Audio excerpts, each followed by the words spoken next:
Bwana Yesu apewe sifa. Mimi naitwa mtumishi wa Mungu Askofu Dr. Eliasafi Matayo, ni mchungaji wa mahala pamoja wa kanisa lililoko Boko, Dar es Salaam. Kwa neema ya Mungu na kibali kutoka kwa Bwana, ninaomba niongee na watu wa Tanzania. Niongee na Tanzania kuhusu nchi yetu ya Tanzania, nchi ambayo tumepewa na Mungu, nchi yenye neema, nchi ambayo ni tofauti na nchi nyingine zozote duniani. Tanzania ni nchi ya amani, ni kisiwa cha amani, na Mungu ametubariki kwa kutupa uongozi toka Mwalimu Julius Kambarage Nyerere hata Rais wa awamu ya 6 mama yetu Samia Suluhu Hassan. Ninapenda kusema na Watanzania kwa ujumla wetu, makabila yote, dini zote, ya kwamba tusicheze na amani ya Tanzania. Amani hii ni tunu, ni zawadi kutoka kwa Mungu ambayo mataifa mengine wanaiomba kwa Mungu hawaipati.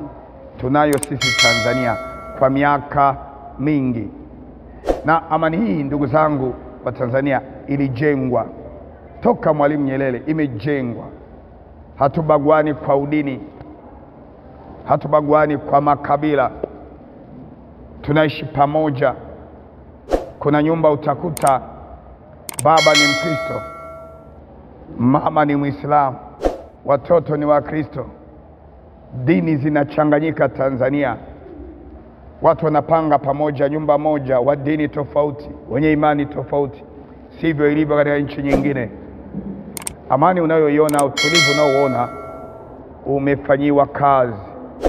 Ni kazi kubwa kukipata kitu kizuri, kujenga taifa lenye amani, lenye umoja, lenye mshikamano. Ni kazi ndogo sana kuiharibu amani. Ni siku moja tu, na amani ikitoweka, maisha yametoweka. Hakuna mwenye nguvu, mwenye afya atakwenda akiwa daktari hospitali ya Muhimbili akatibu wagonjwa kama hakuna amani. Hakuna mwenye nguvu atakwenda kwenye shamba lake kulima, ama mvuvi atakwenda kuvua kukiwa hakuna amani. Madereva wa bodaboda hawataendesha bodaboda. Kila mtu atakuwa anatafuta uhai wake.